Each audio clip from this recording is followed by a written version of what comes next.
समयता करता कराता भावना सत के काव्य कहो बनाता तेरा प्रयोजन प्रभु कुछ और ना है जीवों के भाव भव को बस भावना सेना वीर नृप जो जय को न पाता त्यो वीर जो विनय से शिव को न पाता विनायक करे दुख भी करेगा संसार से सहज से सुख भी मिलेगा पूजा गया पुनि गणों योगियों से जो शील हीन मणि जो जग भोगियों से सशील में सतगनी में अंधारों में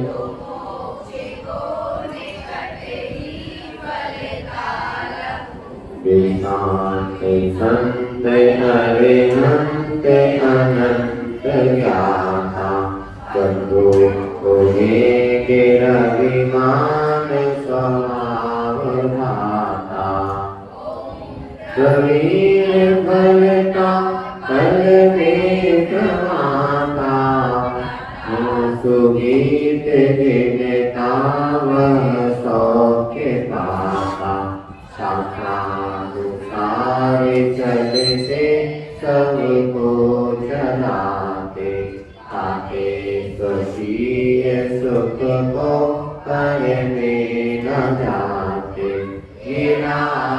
देश करते सबकी उपेक्षा है तो अभी कुछ रखूं पुण्य की अपेक्षा आचार्य देव मुझको खुद बोल देवो रक्षा करो शरण में शिशु शीघ्र लेयो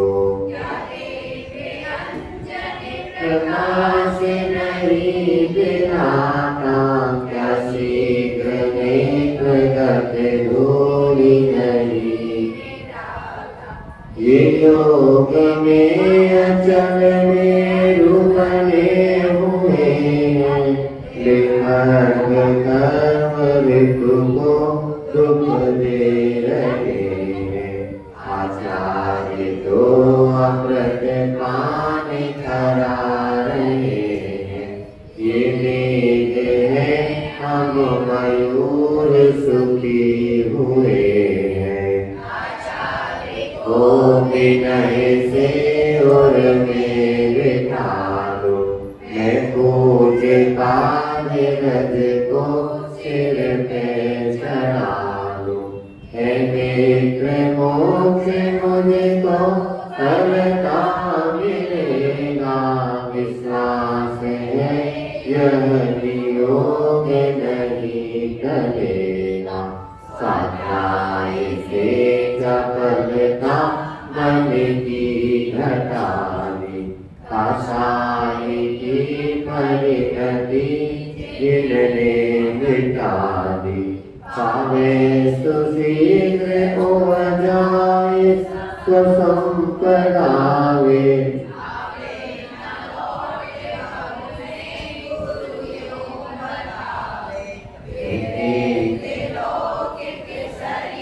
राज जाने राज भवनाश में सयाने हमें बताते विशाख पूर्ण निज जीवन को बिताते दुर्वेद नाम गए कीचड़ भाग जाते संवेदना स्वयं की जग जाती ऐसी प्रतिक्रमण की महिमा निराली, तुधारे शीघ्र इनको गति भाग्यशाली। संसार सागर असार अपार खारा, धर्म बिन है तुमको सहारा। मौका यही करण कारण मोक्ष दात्री, ये जा रहे कुछ गए कुछ पार यात्री। सत्य हो उदित हो उर में जभी से, है दूर भाव निकटे मानो पुणे गगन में उजले दिखाते। क्या आप तामस दिशा उन्मत्त हो गए कभी मन का दास। होया उदास सबसे मन वीर दास। आसल रूप सर में दुख की लगाते, मिले सुना में जितका प्रभु की गाते। ये बोली महावीर भगवान की। आचार्य गुरुवर्षी विद्यासागर जी महाराज की। आचार्य श्री समय सागर जी महाराज की।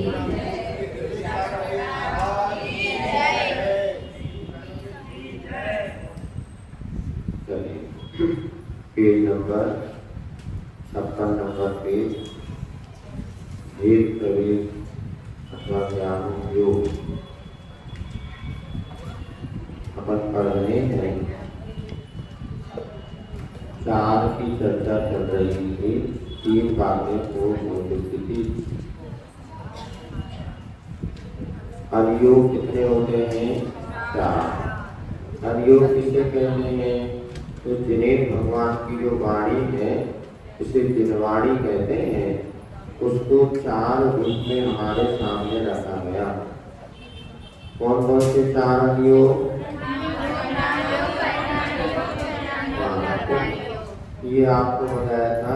करना व्रतवाणी योग में किसका वर्णन है? साधारण हो गया, तीर्थंकर आदि महापुरुषों का वर्णन है। तो कर्माणि योग में गणित का अथवा 3 लोक का वर्णन इसमें है। करण के 2 अर्थ होते हैं, गणित भी होता है और परिणाम भी होता है। तो यहाँ पर 3 लोक के जीवों का जिसमें वर्णन हो अथवा 3 लोक का जिसमें वर्णन, उसे कर्णाणी योग कहा था। अथवा गणित का जिसमें वर्णन हो, जैसे तिलोकसार, तिलोकन्नति और गणित सार संग्रह ग्रंथ होता है ना, आपको पहली में पूछा था। गणित सार संग्रह जो कि आचार्य महावीर ने लिखा, जिसमें गणित की विधा का वर्णन है, उस सब कर्णाणी योग के अंतर्गत आते हैं। आपको हमने सत्खंडागम आदि भी कर्णाणी योग में लिखाए थे।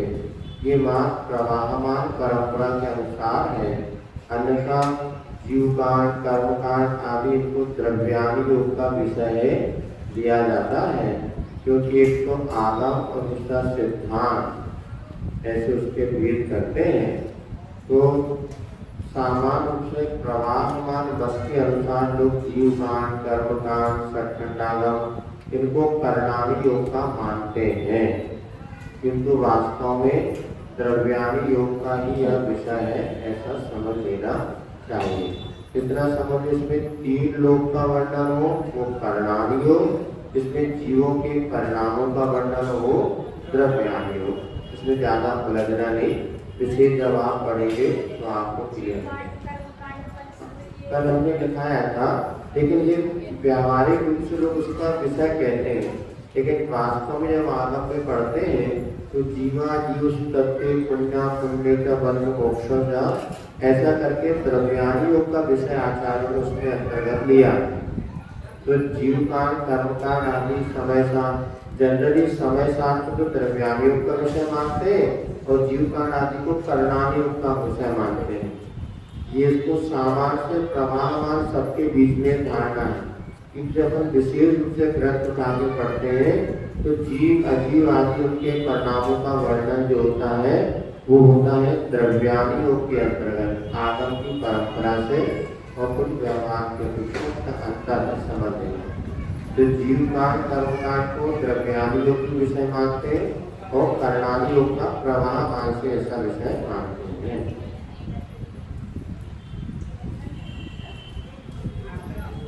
चलिए हम आगे बढ़ते हैं। अपन 4 प्रकार की हिंसा आपके समक्ष कही गई थी। भोजन बनाने में कौन सी हिंसा? आरंभिक। और खेती करने में और लड़ने भिड़ने में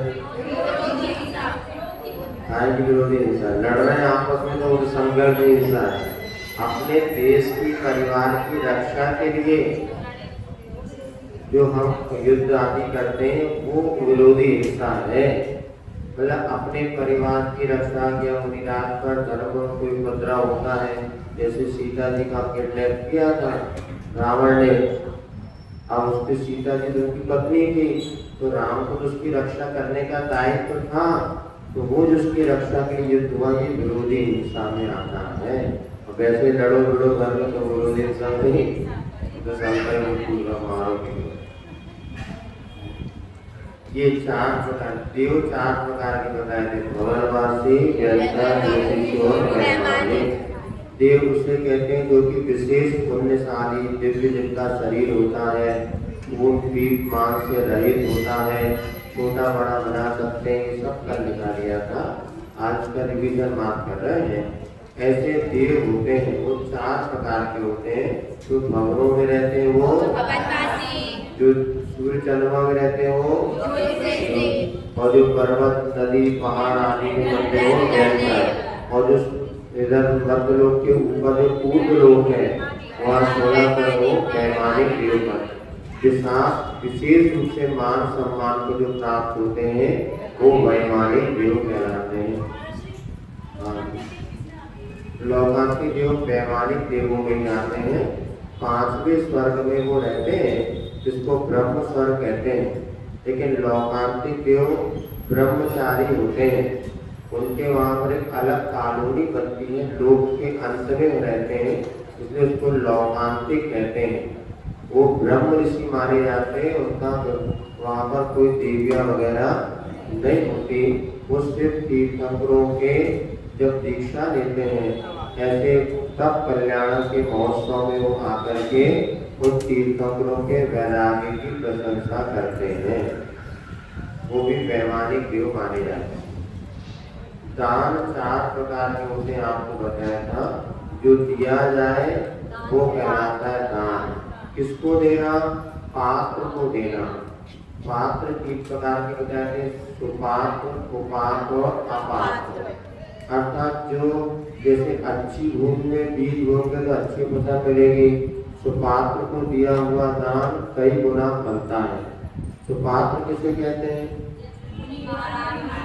और परिभाषा सम्यक दृष्टि और व्रत सहित सम्यक दृष्टि कहते हैं सुपात्र, और व्रत रहित सम्यक दर्शन रहित और व्रती अगर है तो उसको कहते हैं कुपात्र। और जिसके पास सम्यक दर्शन भी नहीं है, व्रत भी नहीं, उसे कहते हैं अपात्र। तो कौन हो? सुपात्र की कुपात्र की अपात्र? हमें पते आ रहे हैं। चलो, तो दान 4 प्रकार का होता है। आहार दान, ज्ञान दान, कौशल दान और अभय। कहीं कहीं पर ज्ञान दान के अंतर्गत उपकरण दान भी लेते हैं, जैसे किसी कमंडल देना, शास्त्र देना, मंदिर में ग्रंथालय के अलमारी वगैरह देना, ये सब उपकरण दान के अंतर्गत भी आते। तो ज्ञान दान। आहार दान आपको बता दिया था, जो मुनिराज के लिए आरिका इलक साधन भी जो दिया जाता है उनकी उदर पूर्ति के लिए वो कहलाता है आहार दान। तो यहाँ पर 3 प्रकार के वजह उत्तम मध्यम जगह है। तो उत्तम पात्र होते हैं मुनिराज, और मध्यम पात्र में अनुव्रती श्रावक, प्रतिमाधारी श्रावक है, आरिका है, ये सब दान के मध्यम पात्र माने जाते हैं। और जो अविरत सम्यक दृष्टि है, व्रत तो नहीं है किंतु श्रद्धा है, जिसे हम पाक्षिक श्रावक कहते हैं, उनको जघन्य रूप से दान के पात्र माना है। यदि अपने नगर में कोई साधन भी आता है, उसको भोजन कराना भी है, अभी पात्र दान के अंतर्गत आएगा, क्योंकि वो अविरत सम्यक दृष्टि भले है, किंतु आपके देव गुरु के प्रति श्रद्धा होने से उसको भी आचार्य ने जगन पात्र में दिया है। सी ग्रेड का ज्ञान दान, पुस्तक आदि का दान देना, जैसे हम आपको पढ़ा रहे हैं, तो कौन सा दान है? ज्ञान दान। इसलिए श्रावक दान नहीं ले सकता है, लेकिन वो मुनि महाराज को ज्ञान दान देते। आहार दान तो हमें देना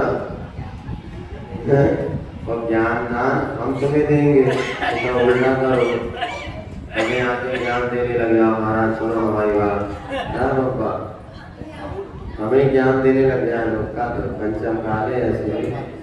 तो महाराज ज्ञान दान दे सकते हैं तो लेना, और मुनि महाराज को आहार दान देना। औषधि दान, किसी प्रकार रोग आदि होने पर औषध का देना। औषधि दान भी कैसा होना चाहिए? निर्वध्य होना चाहिए। और सुनो, दान अपनी वस्तु का होना चाहिए। एक जगह एक मुनि महाराज, हमारे सामने बचपन की घटना है, एक मुनिराज नगर में आए और वो अस्वस्थ थे, तो उन्होंने जो वैद्य थे हमें दवाई लिखी, महाराज पे दवाई चलाना है, पर हम तो बहुत छोटे थे, उस समय जानते नहीं थे। तो एक समाज के जो प्रमुख थे, मंत्री संतरी, उनके पास पहुंचे कि हमें औषधि लाना है। तो उन्होंने हमें 100 रुपये पकड़ाया, ये लो और तो वहाँ दुकान से लाना, किंतु बिल जरूर लेकर के आना। अपन कौन जाना थे, हम गए, दवाई लाई और बिल ला करके उनको पकड़ा दिया, और वो भैया ये साथ उनको बता दिया कि हमने दवाई यहाँ से लाई। तो महाराज जी ने वो दवाई दे दी। जब महाराज को पता चला कि सामाजिक चंदे से औषधि आई है, तो महाराज ने कहा, साधु को औषध दान अपने जेब से करना। मंदिर में 100 रुपये की रसीद कटा, तो उन्होंने कहा रसीद लाना, हमने रसीद दे दी। लेकिन कभी भी ध्यान रखना, अपन अगर बीमार होते हैं तो नहीं सुन रहे, तो 25-50 हजार की दवाई करवा लेते। यदि अपने नगर में कोई साधु आ जाए, आरिका आ जाए, चल्लिका ब्रह्मचारी अगर हो और वो बीमार हो जाए, तो उनकी दवाई करोगे तो बिल कहाँ लगाओगे? बोले तो हुआ काटे को। आप ध्यान रखना, कभी भी उनके तुमने एक तेल की शीशी लेके आए और फिर कमेटी वालों को पकड़ा दिया, ऐसा हो रहा है। हम लोगों को पता नहीं चलता, बाद में फोटो कॉपी का बिल भी पंचायत में लगता है कि महाराज के चातुर्मास में इतना खर्चा हुआ। नहीं, अरे हम सक्षम है, हमारा बेटा अगर बीमार होता है तो हम 2-5-10 हजार खर्चा करते नहीं करते। और नगर में अगर गुरु आए को कोई दवाई देना हो तो ऐसे भी श्रावक है, 100 रुपए की दवाई का और पट्टी कटा के बिल लगा करके मंदिर के चातुर्मास के बिल में वो कैश करते हैं। ऐसा कई जगह हुआ है। आपको हम समझा रहे, आपको ध्यान रखना, कभी यदि अपनी शक्ति है तो अपने को औसत दान देना चाहिए। और नहीं तो उन्होंने कहा, अरे भैया उसका बिल लगा दो, हमने तो गोली ले ली। नहीं, अपनी क्षमता तो दो। नहीं तो कई बार तेल वगैरह लाते हैं भैया वृत्ति करने, यहाँ तक तो हमने देखा चिल्लक जी की लंगोट बनवाएंगे ना, लंगोट का भी बिल मंदिर में लगाते हैं। ये सब सर, एक बार एक महाराज का चश्मा बना था, तो चश्मे का बिल चातुर्मास के इसमें लगा था कि 2000 रुपये का चश्मा बना। अब वो आदमी इतना, जिसमें 25 लाख रुपए का 14 दिन की बोली ली थी, और उसने चश्मा बनाया, उसने बिल लगाया मंदिर में। क्योंकि धारणा ये तुम लोग की ऐसी होती है कि महाराज के लिए कोई भी काम करना हो तो मंदिर के खाते में जाना चाहिए। यदि हम तो ये सब बातों में सावधानी रखना चाहिए। ये दान अपनी वस्तु का होता है, इसलिए चौके वगैरह में भी जाओ तो अपनी वस्तु दान दे, महाराज वो नहीं दे रहे तो अपनी वस्तु उनको दे करके और जो चल रहा उसमें से अपनी सामग्री दे दो। नहीं है तो सबसे बड़ी यही है कि अपने घर में अपना इंतजार करो और महाराज का घर में प्रदान करके नवदा भक्ति पूर्वक आहार डाल लो। फिर भी यदि चौके वाले आपको बुलाते भाई हमारे यहाँ कोई नहीं है तुम आ जाओ, तो उनकी व्यवस्था में सहयोगी बनो तो ठीक है। लेकिन मातृपन ने जाके धक्का मुक्की मार के एक दो ग्रास दे भी दिया, इसमें कोई पुण्य नहीं मिलता। पुण्य जब मिलेगा अपनी वस्तु का दान होगा या तो सुबह से आपने मेहनत की हो। इसलिए हम जाते से पूछे थे चौके का कौन है, बोले महाराज 2 ही बचे थे तो बाकी सब पड़ गए। जितने घोड़ा घोड़ी थे वो तो सब बाहर पड़ गए, हम कोई पप्पा वो बचे हैं। तो हम पूछे तो सुबह से कौन कौन आया काम कराने, बोले महाराज जी 4 लोग, 4 और 2 6 लोग पहले नाम से आहार दो, बाकी सब बाद में। क्योंकि कम से कम जो सुबह से मेहनत कर रहा सही पुण्य तो उसी का है। अब नहीं भी सबको गिरा दे भैया सबको देने का मना नहीं, पहले अपनी थोड़ी जुगाड़ तो हो जाए। अब जो सामग्री एक ने दिया पीछे ने खाली कर दिया अलग गया तो पता ही नहीं चलता।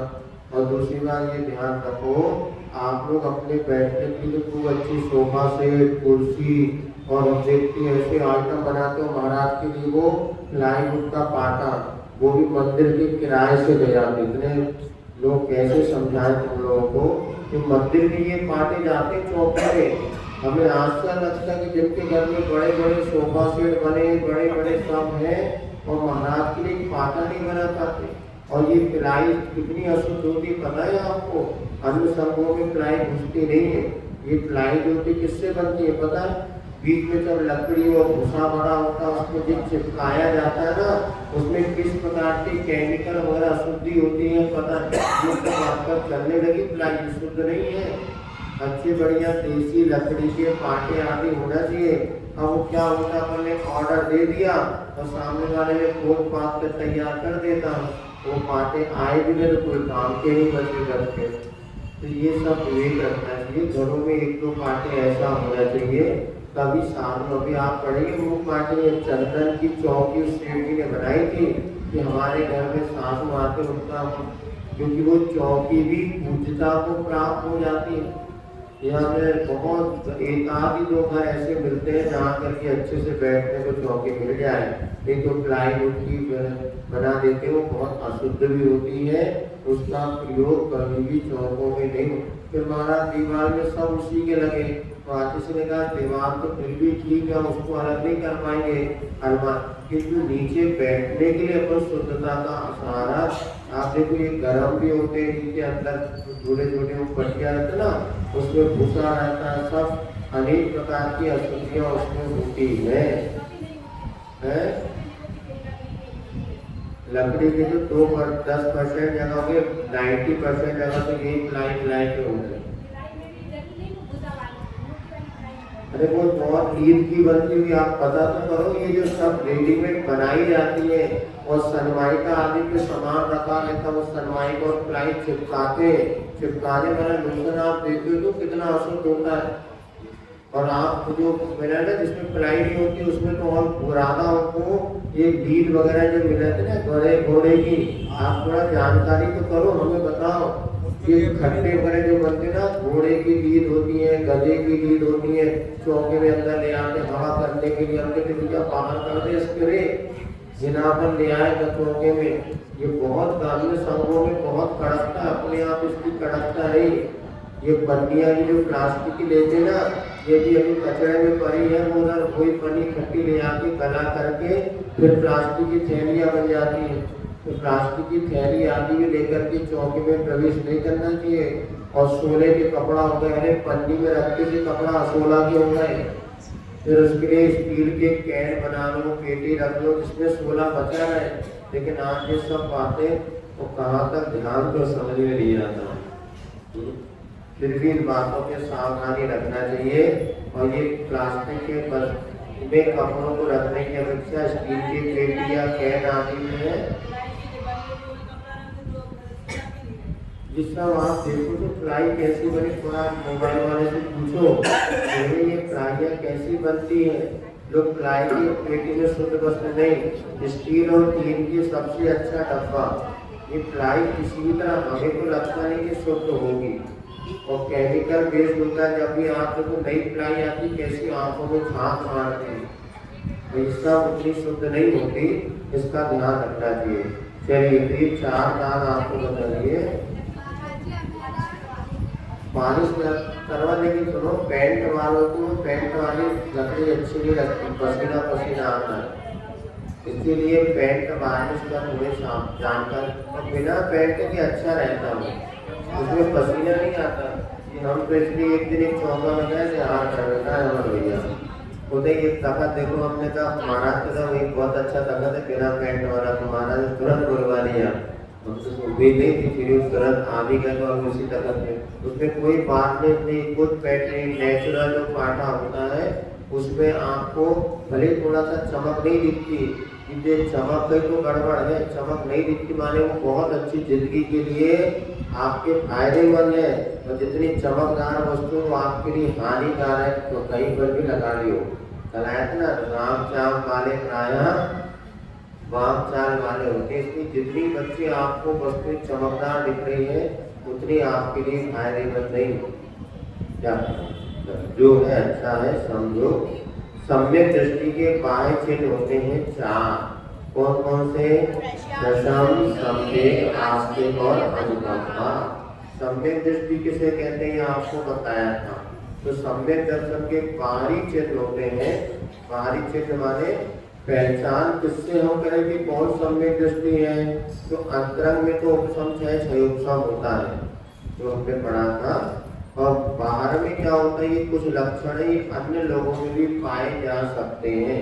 पहला होता है प्रसम, यदि किसी के पास सम्यक दर्शन है तो अपनी कसायों को बंद रखता है। प्रसम यानी होता है दबाना, तो जिन्होंने अपनी कसायों को दबा दिया है, गुस्सा जिनको कम आता हो, जिनको मायाचारी लोभ कम हो, वो सम्यक दृष्टि है, ऐसा आचार्य महाराज कह रहे हैं। तो पहला प्रसम यानी होता है क्रोध, मान, माया, लोभ, इन चारों कसायों को कम करने वाला सम्यक दृष्टि है, इनकी तीव्रता को दबाने वाला।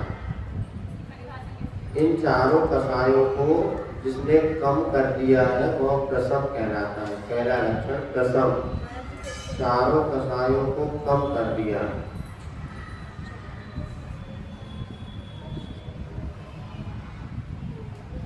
और दूसरा लक्षण क्या है? संवेग। संवेग माने क्या होता है?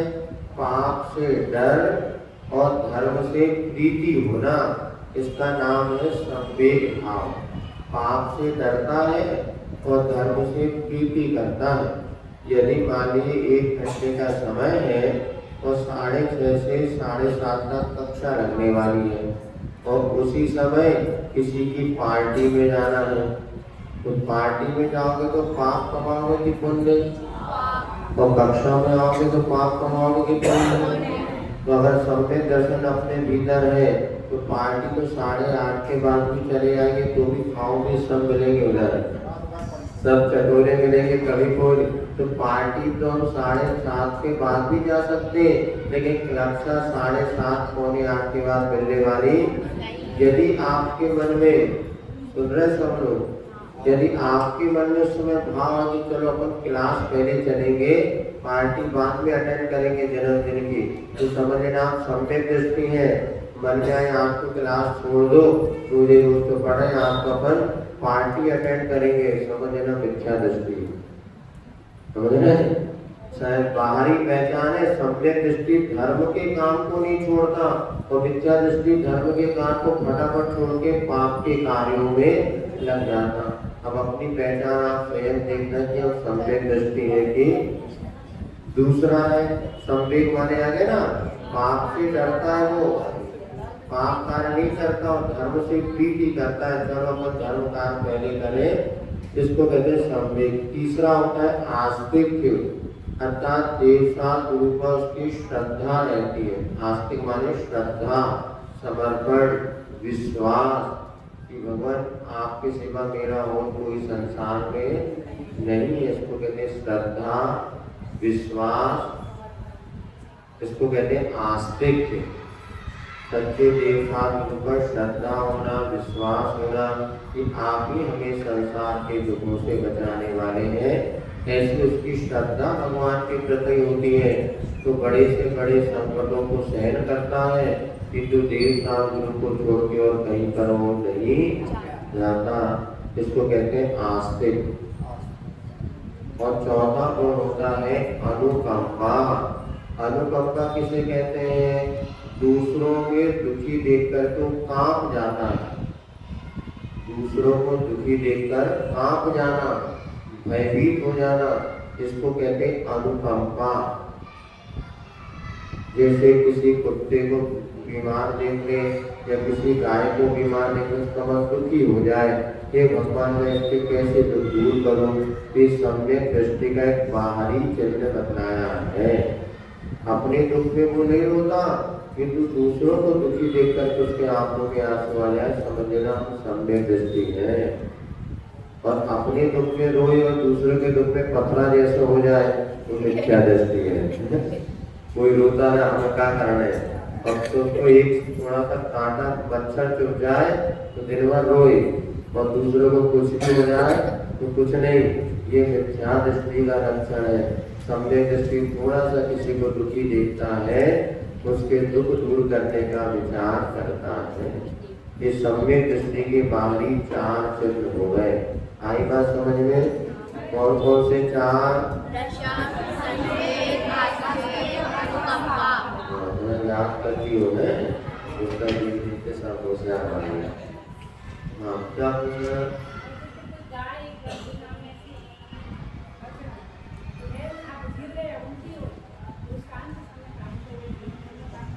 अच्छा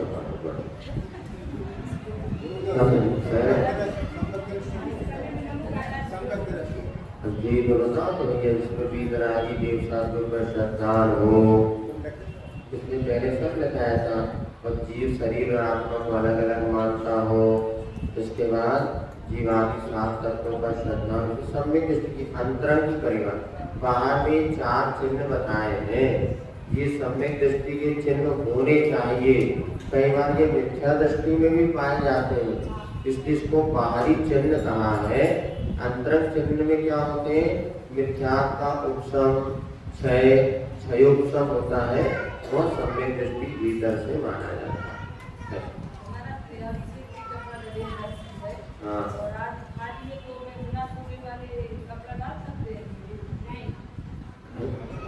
हमसे पूछे नहीं उनने, हमसे पूछ रहे तो क्या डालना?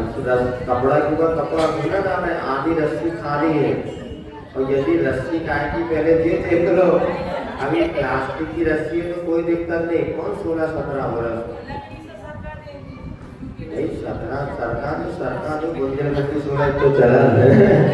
लोग डंडी सुधार करें, बुंदेलखंडी में बहुत कुछ बात चलती है, लेकिन ये ध्यान रखो, यदि एक रस्सी में यदि 16 के कपड़े डले हैं तो दूसरा गीले कपड़े उसमें डाल दिए तो क्या बाधा? कोई बाधा नहीं है।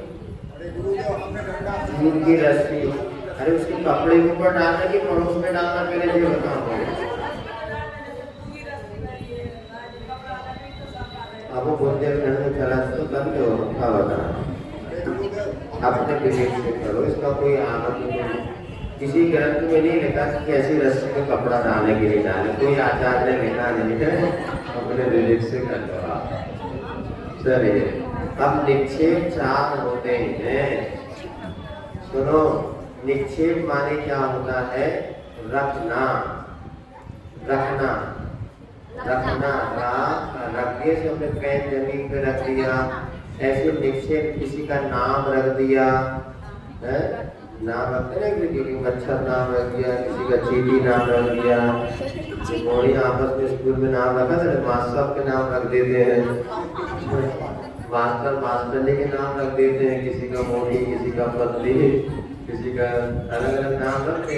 ये नाम रखना ऐसे इसको कहते हैं निक्षेप। सुन रहे? तो निक्षेप 4 प्रकार के होते, कौन से? नाम निक्षेप, स्थापना निक्षेप, द्रव्य निक्षेप और भाव निक्षेप। ये व्यवहार चलाने के लिए होता है। तो नाम निक्षेप में क्या होता है?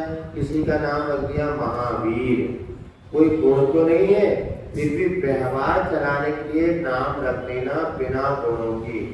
किसी, इसका परिभाषा इतना लिख लो, किसी गुण की अपेक्षा के बिना, किसी गुण, गुण माने महावीर भगवान कोई गुण नहीं है, मैं तो गधा, लेकिन फिर भी बिना गुण की अपेक्षा के किसी का नामकरण करना, ये नाम निक्षेप है। नाम रख दिया हमने, उसका नाम रख दिया महावीर, पता चला एक भी गुण नहीं है महावीर भगवान के।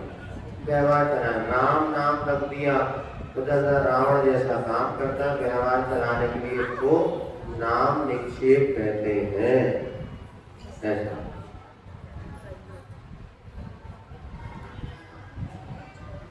इसको नाम निक्षेप कहते हैं। इसी प्रकार स्थापना, हमने किसी मूर्ति आदि में भगवान की स्थापना कर देना। जैसे पार्श्वनाथ भगवान की मूर्ति बनाई, हमने कहा ये पार्श्वनाथ भगवान है, ये स्थापना निक्षेप कहलाता है।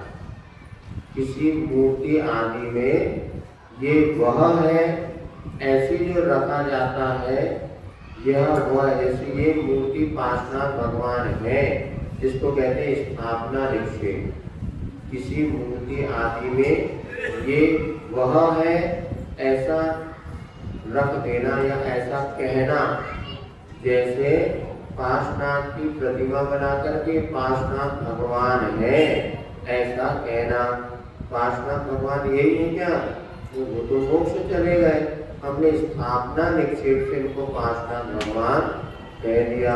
अथवा जो चेस खेलते ना, शतरंज, विद्याधर जी को कौन सा खेल पसंद था? तो शतरंज में घोड़ा भी होते हैं, हाथी भी होते हैं, राजा होता है, मंत्री, ये सब स्थापना निक्षेप है।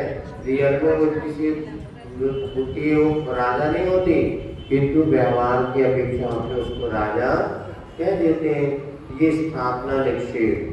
तीसरा होता है द्रव्य निक्षेप। द्रव्य निक्षेप में क्या होता है? कोई स्कूल पढ़ाता था और अब उसने रिटायरमेंट हो गया, फिर भी मास्टर साहब कहते हैं, तो वर्तमान में वो काम नहीं करता, फिर भी उसको भूत और भविष्य की पर्यायों को नाम रख के कह देना। जैसे किसी ने MBBS करने गया, पहली साल था, कभी उसको डॉक्टर कहने, डॉक्टर नहीं बना किंतु डॉक्टर बनेगा, उसको डॉक्टर कह देना। अथवा जो मास्टरी पढ़ा के छोड़ चुका है, उसको ही मास्टर, उसको कहते द्रव्य निक्षेप। परिभाषा में उसकी इतनी है, भूत और भविष्य की अवस्था को वर्तमान में कहना। जैसे रिटायर्ड टीचर को या शिक्षक को शिक्षक कहना,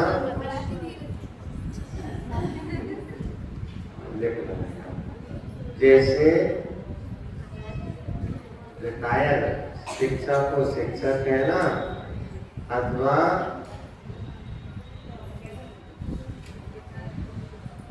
डॉक्टर जो पढ़ाई कर रहा उसको डॉक्टर कह देना। पढ़ रहा था लेकिन उसको डॉक्टर कह दिया। जिसकी शादी होने वाली है उसको बहुरानी कह देना। अभी हुई नहीं शादी, महाराज हमारी बहू है। कहाँ की बहू है? ब्याह तो है नहीं। नहीं ब्याह होने वाला है। कई बार ऐसे आ जाते महिलाएं लेकर के, हाँ होता है ना, पहले ऐसा नहीं होता था, अब होने लगा। पहले ऐसा नहीं होता था, पहले लड़के लड़के शादी के पहले मिलते जबते घेरते तक नहीं थे, पता ही नहीं रहता था उनको क्या विवाह होने वाला है। लेकिन अब तो साल भर 6 महीने पहले ही दोनों घूमने लग जाते हैं। ये बहुत अनर्थ है और पाप का कारण है। और प्री वेडिंग कराते, प्री वेडिंग नहीं करना, प्री वेडिंग जाना नहीं जाना, ब्याह के सब जाना थे आजकल। जी हम जो 18 साल में नहीं जाने थे, आजकल 8-9 साल के मोड़ा मोड़ी जाता है। प्री वेडिंग शादी के पहले घूमते हैं, ये हाथ फोटो खिंचाते, ये सब कुशील पाप है। समझ में आया?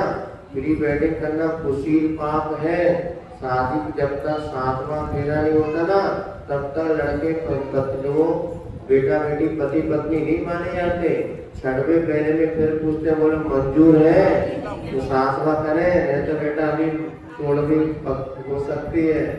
तो छठवें सातवें फेरे के पहले पति पत्नी नहीं बनते। उसके बाद जब कन्यादान करते, जब पिता अपनी बेटी का हाथ पुरुष के हाथ में देता है तब वो कन्यादान में, तब वो पति पत्नी होते। शादी के पहले जो लड़के लड़के हाथ पकड़ रहे हैं वो ये सब कुशील पाप है, दुर्गति का कारण है। इसलिए कभी प्री प्री वेडिंग के लिए प्रोत्साहन नहीं करना चाहिए। बढ़िया बैठे हैं और फोटो कार्ड ऐसे छप रहे और उस शादी के साथ बताते हमने कभी देखा नहीं। उन स्क्रीन पे पूरे उनके पुराने ये पापी लोग हैं, ये कुशील पाप के भागीदारी है। ये कभी ऐसी व्यवस्था को समर्थन नहीं करना चाहिए।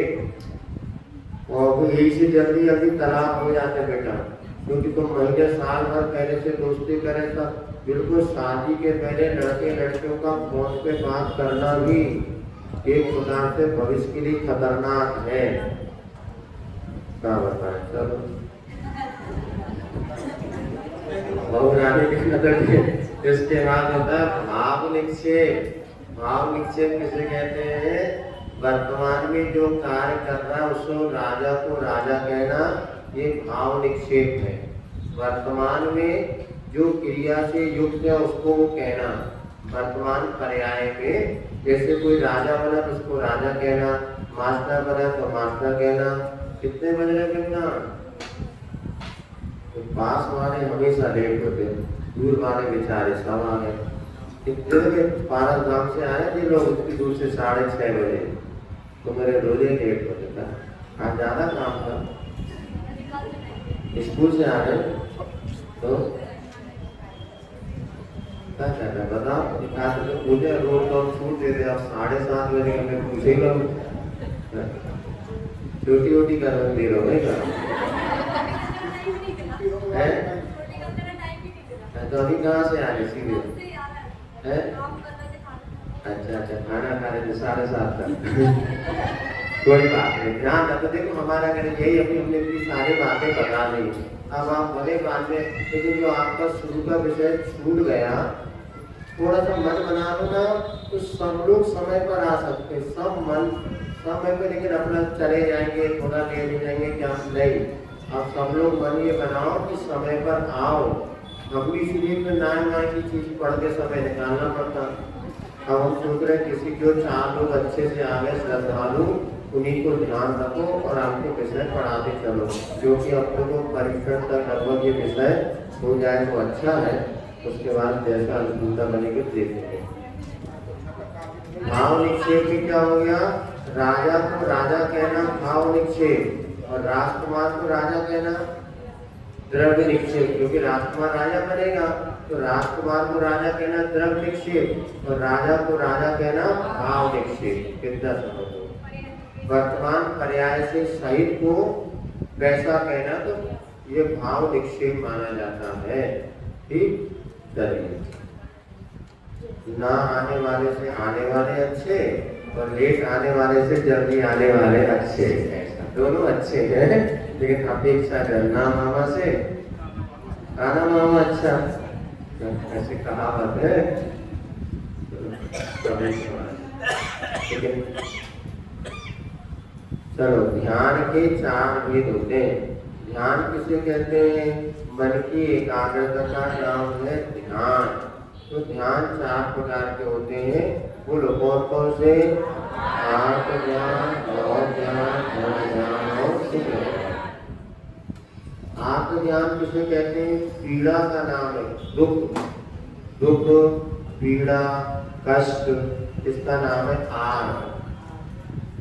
दुख हो रहा है, पीड़ा हो रही है, कष्ट हो रहा है, इसे कहते हैं आर।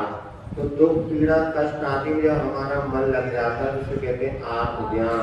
1 घंटा हो गया, सिर दुख रहा है, तो पूरा ध्यान कहाँ लगा है? सिर। उसको कौन सा ध्यान कहते हैं? आत्मज्ञान।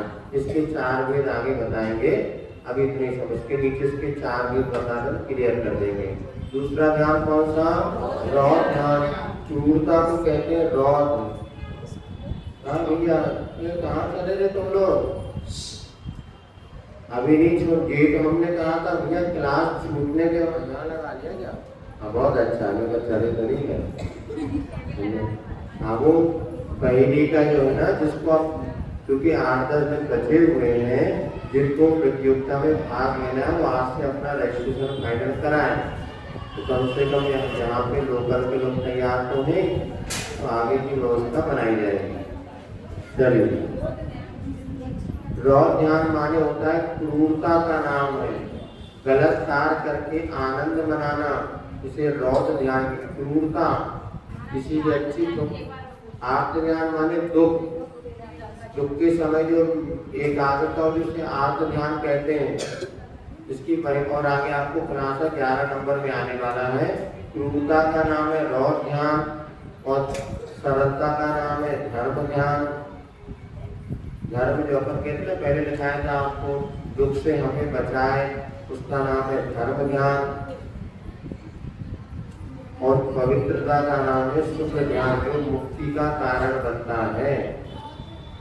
रौद्र ध्यान क्रूरता, अब वो आगे खुलासा आपको करें उसे समझ में आ जाएगा।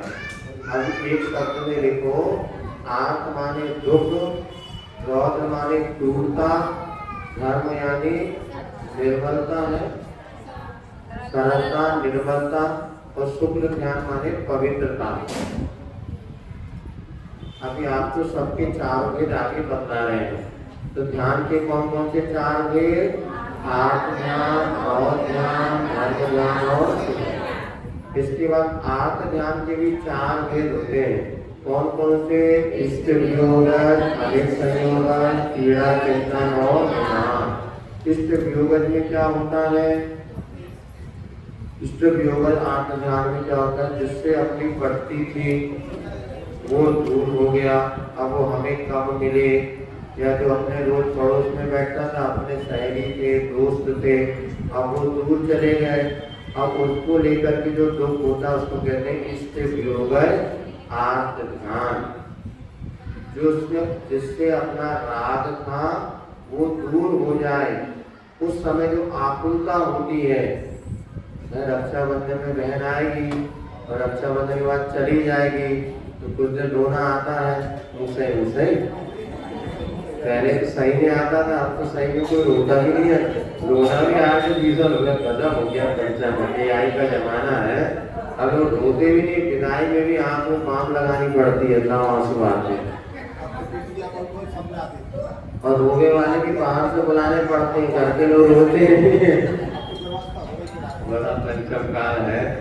तो आप ध्यान रखिए, इष्ट वियोग, अपना जो अपने से दूर हो गया, उस समय जो रोना आता है उसको कहते हैं इष्ट वियोग। अनिष्ट संयोग, जिससे अपनी पट्टी नहीं, कोई पड़ोस में आके बैठ गया, अब ये भगवान कब उठे यहाँ से, कब उठे यहाँ से, अब आके बैठे गया, अब पता है कि इससे अपनी एक क्षण पटनी नहीं है। तो अनिष्ट संयोग, जिससे जो हमें अच्छा नहीं लगता, वो संयोग होने पर भी दुख होता है, पीड़ा होती है, अभी कब हमसे दूर हो जाए, इसको कहते हैं अनिष्ट संयोग। कहीं मोड़ा मोड़ी ऐसे होते हैं, कब डर जाए, जना घर में साता हो जाए। सब अड़ोस पड़ोस में देख रहे हैं, अपने अपने देखो बेटा। अनिष्ट संयोग, कई बार ऐसा लगता है कि कहाँ फंस गए, बिना ब्याह के अच्छे थे, ऐसे आतंकवादी पैदा हो गया 2-4 घर में, अब क्या करें, न माने न और छाती पे और चढ़े, ना नीचे उतरे। और सही में तुम लोग की तपस्या तो बहुत है, अच्छे नए लोग समझ जाए तो बच जाए, मनो क्या करें, उस नमक का लड्डू है जो खाए सो फंसता और ना खाए। जो फंस गया उनसे पूछो बेटा, अभी वक्त है, ये तो सही है कह रहे बाबा। चलो ठीक है, कर्म जो सबको पुण्य नहीं होता। अनिष्ट से पीड़ा चिंतन, अब सिर दुख रहा है तो उसमें जो आकुलता हो रही है उसका नाम है पीड़ा चिंतन। दुख होने पर जो आकुलता होती है, सिर दुख रहा है, पेट दुख रहा है, बुखार आ गया, हे भगवान अब कब सर्दी ठीक हो जाए, कब होगा, इसका नाम है पीड़ा चिंतन। इसके बाद निदान है, निदान माने भोगों की आकांक्षा चतुर्दशी है। हम उपवास करेंगे हमारी अच्छी जगह शादी हो जाए। हमने बोला था ना लक्ष्मी जी का व्रत कर लो शुक्रवार को संतोषी माँ कह थे क्या तुम्हारे अरे 2-4 निकलेंगे बानपुरा में इतने कोई भीतर आगे 2-4 अगर ढूंढे पड़े तो मोड़िया देखो नौ दुर्गा और ये सब भी करने वाले मिलेंगे नहीं करते। बहुत अच्छा है भैया पता करना पड़ेगा। तो एक जगह हमने पूछा बोले आलू का क्या कर बोले नहीं हम तो करते हैं। अब मंदिर में तक हमने देखा संतोषी माता के व्रत की पुस्तक रहती है क्योंकि व्रत वहाँ करेंगे और कथा यहाँ आगे बाँचेंगे। अभी कई लोग बिना चप्पल के लोग मिलते हैं वैसे 10 लक्ष में मंदिर चप्पल पहन के आएंगे लेकिन जैन और 10 दिना बोले चप्पल बोले अभी हमारे व्रत चल बोला इसकी श्रद्धा की कमी है। अरे अपने भीतरा की देवता बोले तो श्रद्धा तो न दो लेकिन अब बस करवा चौथ सुने करवा करवा चौथ हम लोग फैशन के दिखाने के लिए लग रहे हैं जिनको कुछ नहीं पता क्या होने वाला है। कलश दशमी में क्या होता है करवा मरना जो कलश दशमी है थोड़े से सुगंध दशमी है करवा चौथ अपने में नहीं होता रे वो करती यही तो करे ना टीवी में आके तब से प्रचार प्रसार में बढ़िया साड़ी तो मिलेगी कम से कम 2000 की और वो पति देव तो बेचारे लगी थी उसको। हाँ तो मैं देखेंगे तो चलना में कर पाएंगे नहीं देखो कुछ नहीं टेलीविजन में इसका इतना प्रचार हो गया कि हर महिला को पार्टी बनाना ये करना चटनी खरीदना और साड़ी मिलेगी अच्छी रक्षाबंधन में मिलती है साड़ी 500 वाली और करवा चौथ में मिलती 5000 वाली। तो 5000 वाली जिस दिन मिले वही काम करो ना। चलो भगवान करो करे सबका क्यों साहब करवा चौथ में दुकान ज्यादा चलती होगी ना। हाँ पिछिया बिकते हैं जैसा बता रहे अच्छी कीमत वाले। रक्षाबंधन में तो बिकेंगे 300 रुपए वाले और करवा चौथ में मिलते 500 रुपए की जोड़ी वाले। कलश दशमी कोई कथा होगी हमें पता नहीं फिर भी करते अच्छा है करो तो। हाँ आगे पीड़ा तथा निदान अने भावी भोगों की आकांक्षा के साथ व्रत नियम पालन करना। भविष्य में हमें भोग मिले भोग सामग्री मिले इसकी भावना लेके व्रत नियम करना।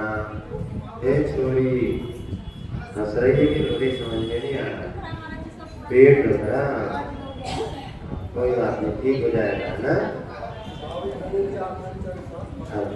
बाजार की बिस्किट नहीं खाना ठीक हो जाएगा। कुरकुरे खाओ कुरकुरे खाए तो पेट तो देगा आपके है।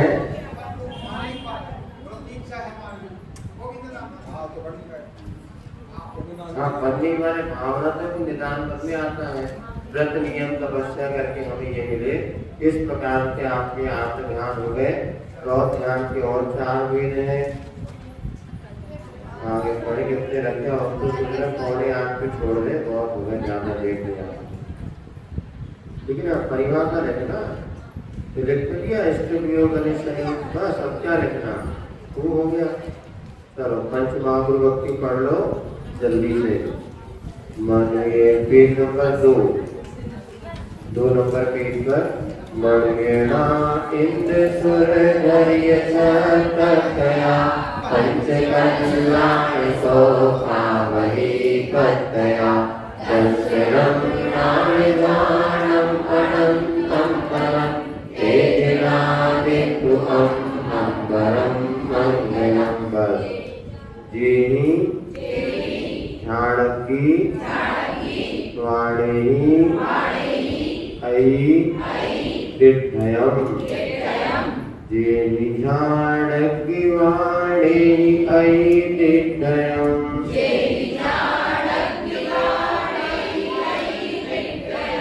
जन्म जर मरण नैरत्यं दड्ढयं जन्म जर मरण नैरत्यं दड्ढयं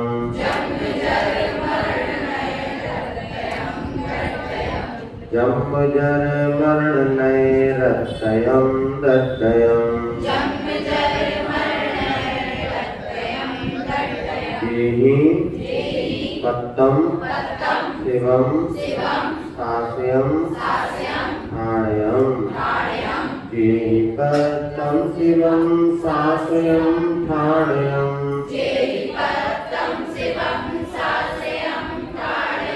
तेमहं दिन्तु सिद्धा वरं नाणयम् तेमहं दिन्तु सिद्धा वरं नाणयम्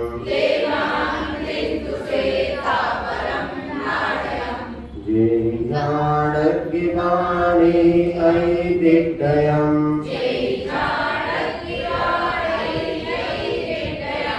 जन्म जर मरण नैरत्यं दत्तयम्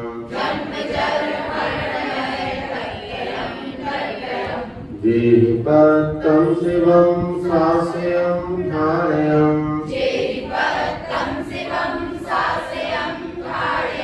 तेमहं दिन्तु सिद्धा वरं नाणयम्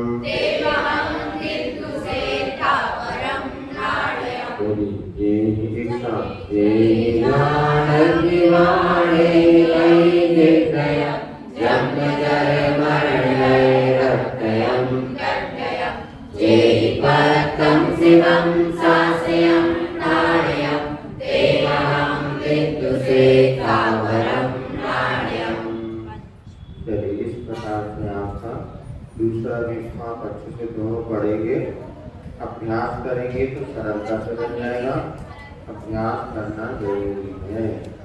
पहले तो बता दी थी बहुत सारी, कितनी 25 हो गई थी ना, 30 हो गई। चलो और पढ़ देते हैं, आज कुछ छोड़ते हैं। 31 नंबर पहली, पिता पुत्र से रहे न पीछे, जिन साधन का रत है पीछे, गुरु शिष्य का नाम बताए, वल्लभा जी को यति बनाए। वल्लभा जी को मुनि बनाने वाले किसके शिष्य? धर्म सागर जी ने वल्लभा जी को मुनि दीक्षा देके उनका नाम रखा था वल्ली सागर जी महाराज। ठीक है। फिर से शांत ग्रंथ कहलाता, छठ खंडागम ज्ञान प्रदाता, करी वाचना कहाँ कहाँ पर, पंडित जन गुरु संग जहाँ पर। सत्यनारायण ग्रंथ की कहाँ का वाचना की थी?